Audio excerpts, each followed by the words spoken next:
পটাগুটিৰে মৰিয়াই হত্যা কৰিছে স্বামীয়ে পত্নী মনিকা মৰাণ তাঁতীক হত্যা কৰি পলায়ন কৰিছে স্বামী কিশোৰ তাঁতীয়ে পাৰিবাৰিক কণ্ডলৰ পৰিণতিৰে এই ঘটনা সংঘটিত হৈছে আৰক্ষীয়ে হত্যাকাৰী স্বামী কিশোৰ তাঁতীক বিচাৰি অব্যাহত ৰাখিছে অভিযান পত্নী হত্যা কৰি স্বামীয়ে পলায়ন কৰিছে স্বামী কিশোৰ তাঁতীয়ে হত্যা কৰিছে পত্নীক পাৰিবাৰিক কণ্ডলৰ পৰিণতিত এই হত্যাকাণ্ড হোৱা বুলি সন্দেহ কৰা হৈছে পটাগুটিৰে মৰিয়াই স্বামীয়ে হত্যা কৰিছে পত্নীক ডুমডুমাৰ আজাদ ৰোডত এই চাঞ্চল্যকৰ হত্যাকাণ্ড সংঘটিত হৈছে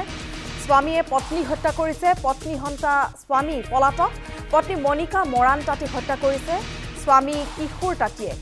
তাঁতীয়ে পটাগুটিৰে মৰিয়াই অতি নৃশংসভাৱে অতি জঘন্যভাৱে হত্যা কৰিছে পত্নী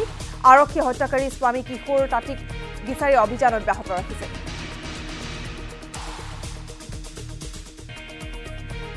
এইটোৱে পত্নী হত্যা স্বামী কিশোৰ তাঁতীয়ে নিজ পত্নীক হত্যা কৰিছে পাৰিবাৰিক কণ্ডলৰ ফলশ্ৰুতিত ডুমডুমাৰ এই চাঞ্চল্যকৰ হত্যাকাণ্ড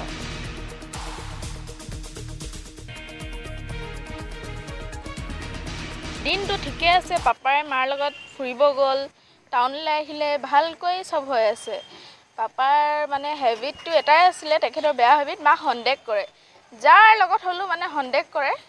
তাৰপাছত মায়ে যদি ৰাতি শুই থাকে ক'ৰবাত গেট উঠি ক'ৰবাত গ'লি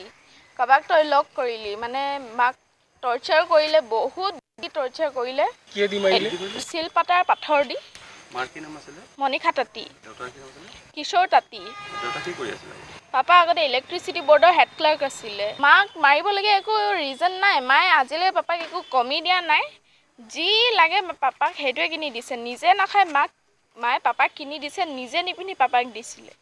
আজিলৈকে একো কমি হ'ব দিয়া নাছিলে কিন্তু পাপাৰ মানে সন্দেহৰ